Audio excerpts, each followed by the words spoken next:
Act of India जो India के साथ खेला गया, like Hindu and Muslims India पे भी रूल करना स्टार्ट किया।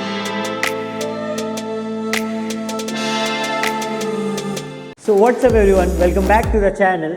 सो आज इस चैप्टर का हम लोग लास्ट पार्ट में आ चुके हैं, the rise of nationalism in Europe, which is इसका ये थर्ड पार्ट है और आज ये चैप्टर खत्म हो जाएगा। सो हम लोग स्टार्ट करेंगे the making of Germany and Italy.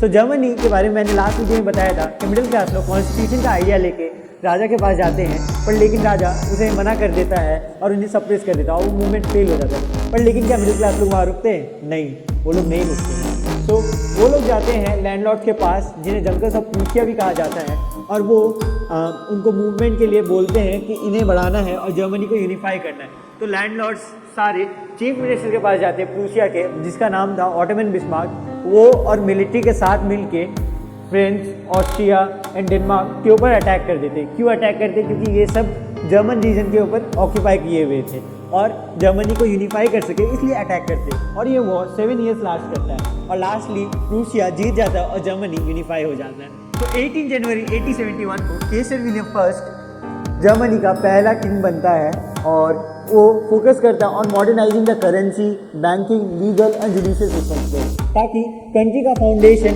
Strong हो और कंट्री बेटर कंट्री बने और एक सुपर पावर इमर्ज करे इन फ्यूचर। तो इस तरीके से जर्मनी यूनिफाई होता है और इटली कुछ इस प्रकार यूनिफाई होता है। Italy first of all 7 states में डिवाइडेड था। तो सर्डिनिया पीडीमोंट करके एक स्टेट था जिसका राजा विक्टर एमिनल सेकंड था, जो सिर्फ एक इटालियन राजा था इटली में। बाकी सब दूसरे स्टेट्स के दूसरे कंट्रीज के राजा थे। लाइक नॉर्थ में ऑस्ट्रिया हैब्सबर्ग कंट्रोल करता था, वहीं सेंट्रल में पॉप का कंट्रोल था और साउथ में बर्बन किंग ऑफ स्पेन का कंट्रोल था।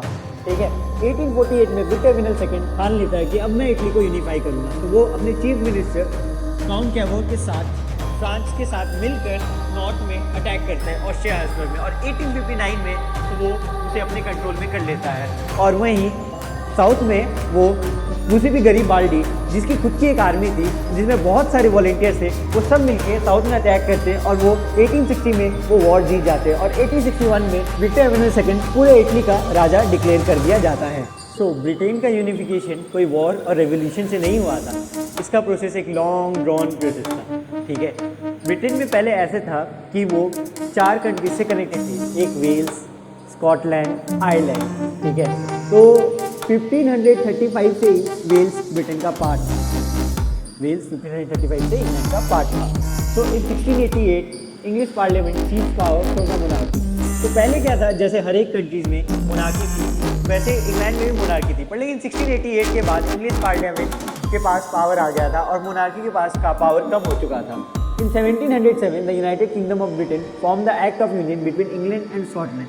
सो 1707 से पहले इंग्लिश लोग स्कॉटिश लोग से बहुत अच्छी बातें करते थे उन्हें अपनी तरफ करने के लिए, और 1707 में उन्होंने स्कॉटलैंड के साथ एक्ट ऑफ यूनियन साइन किया, जिसके द्वारा Britain United Kingdom of Britain कहलाने लग गया और स्कॉटलैंड ब्रिटेन का एक पार्ट हो गया वेल्स के साथ साथ। और फिर इन 1801 Ireland was forcefully taken by British. तो आयरलैंड कुछ ऐसा था, ब्रिटिशर्स ने इंडिया वाला कार्ड खेला, like divide and rule policy. तो आयरलैंड में 2 टाइप के लोग रहते थे, कैथोलिक्स एंड प्रोटेस्टेंट्स। सो इन्होंने प्रोटेस्टेंट्स को सपोर्ट करना स्टार्ट कर दिया और भड़काना स्टार्ट कर दिया। तो ये लोग लड़ने लग गए। अब इन्होंने इसी का फायदा उठाते हुए आयरलैंड को फोर्सफुली अपने अंडर कर लिया। सो ये वही कार्ड खेला गया जो इंडिया के साथ खेला गया, लाइक हिंदू एंड मुस्लिम्स। तो सेम कार्ड खेल के इन्होंने आयरलैंड को भी अपने अंदर कर लिया।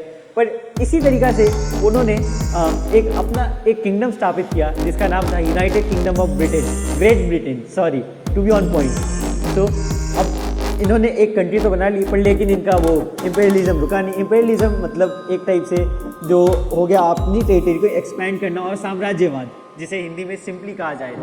तो अब जब ये इंपेरियलिज्म के बारे में आगे भी हम लोग पढ़ेंगे, तो जब इनका इंपेरियलिज्म बढ़ने लगा तो इन्होंने और सब कंट्रीज़ को भी इन्वेट किया और जिसमें 1850s में इन्होंने इंडिया पे भी रूल करना स्टार्ट किया। सो 18-19 सेंचुरी में डिफरेंट नेशंस के डिफरेंट आर्टिस्ट हर एक कंट्री को फीमेल फिगर से रिप्रेजेंट करना स्टार्ट कर देते। इन्हें एलोगेरीज भी कहा जाता है। जैसे भारत को भारत माता से रिप्रेजेंट किया जाता है, वैसे डिफरेंट नेशंस को डिफरेंट एलोगेरीज से रिप्रेजेंट किया जाता है। ऐसा इसलिए किया जाता है ताकि हमें फील हो कि हम सब भारत माता के ही बच्चे हैं और भारत माँ हम सब की माँ है। और ये एक टाइप से यूनिफिकेशन और नेशनलिज्म भी हमारे अंदर लाता है। तो ये इसलिए उन्हें रिप्रेजेंट किया जाता है। वैसे ही फ्रेंच में पेरियन और जर्मनी में जर्मेनिया करके रिप्रेजेंट किया जाता है नेशंस को। ये तो हो ही रहा था, पर लेकिन नेशनलिज्म धीरे धीरे इंपेरियलिज्म में टर्न हो रहा था। नेशनलिज्म वो होता है जो हमारे देश के प्रति प्यार हो गया, पर लेकिन इंपीरियलिज्म डिफरेंट हो गया।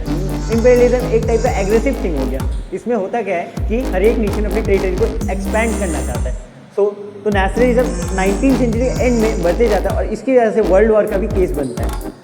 एक केस स्टडी है बाल्कन रीजन के बारे में। बाल्कन रीजन 15वीं सेंचुरी से ऑटोमन एम्पायर के अंडर में था। जैसे जैसे धीरे धीरे ऑटोमन एम्पायर वीक होते जा रहा था, वैसे वैसे बाल्कन रीजन्स के डिफरेंट कंट्रीज़ को फ्रीडम मिलते जा रही थी। उसमें बहुत सारे कंट्रीज़ थे like Greece, Albania, Romania, Croatia, सबको इंडिपेंडेंस मिली थी। पर लेकिन ये सारे कंट्रीज एक दूसरे से जलते थे, जो होता ही है पड़ोसियों के बीच में।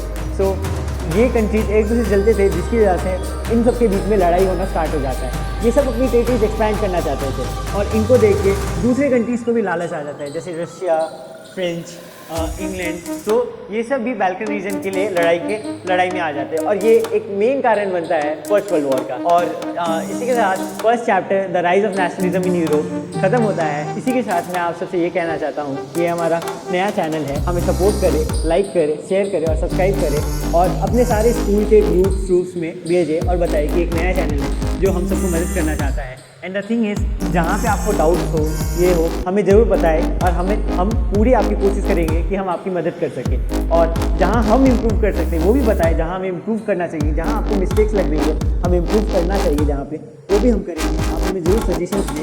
एंड द थिंग इज़, जहाँ पे आपको पर्सनल मेंटरशिप की भी अगर जरूरी हो, आप जरूर मुझे इंस्टाग्राम में मैसेज करें। मैं आपको अपने मदद करने के लिए पूरी कोशिश करूँगा और जितना हो सके अपना बेस्ट दूंगा। इसी के साथ धन्यवाद एंड थैंक्स।